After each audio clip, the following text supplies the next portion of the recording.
રાણપુરના કનારા ગામ પાસે સુખભાદર નદીના પટમાં સરકારી મિલકતને બેફામ રીતે લૂંટતા ખનન માફિયા।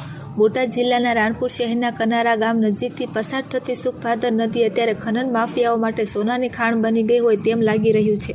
સ્થાનિક સૂત્રો પાસેથી મળતી માહિતી મુજબ અહીં કોઈપણ જાતના ડર વગર ખુલ્લેઆમ રેતી અને ખનન કરવામાં આવી રહ્યું છે। સુખભાદર નદી જે વિસ્તારની જીવાદોરી સમાન છે તેના પટમાં રાત દિવસ જેસીબી અને ડમ્ફરો દ્વારા ખોદકામ કરવામાં આવી રહ્યું છે। આ આડેધડ ખનનને કારણે નદીના તળ ઊંડા જઈ રહ્યા છે અને પર્યાવરણને કાયમી નુકસાન થવાની ભીતિ સેવાઈ રહી છે। સ્થાનિકોનો સીધો આક્ષેપ છે કે આ બધું તંત્રની મિલીભગત વગર શક્ય નથી। જ્યારે પણ જાગૃત નાગરિકો અવાજ ઉઠાવે છે ત્યારે થોડા સમય માટે કાર્યવાહીનો ડોળ કરવામાં આવે છે, પરંતુ ફરી પાછું ખનન શરૂ થઈ જાય છે। લોકો સવાલ કરી રહ્યા છે કે શું જવાબદાર અધિકારીઓને આ ખનન દેખાતું નથી? શું ભૂસ્તર વિજ્ઞાન વિભાગ માત્ર કાગળ પર જ કામ કરે છે? જો આગામી દિવસોમાં કનારા ગામ પાસે ચાલતું આ ગેરકાયદેસર ખનન બંધ કરવામાં નહીં આવે તો રાણપુરની જનતા અને પર્યાવરણ પ્રેમીઓ દ્વારા ઉગ્ર આંદોલન કરવામાં આવે તેવી શક્યતા છે।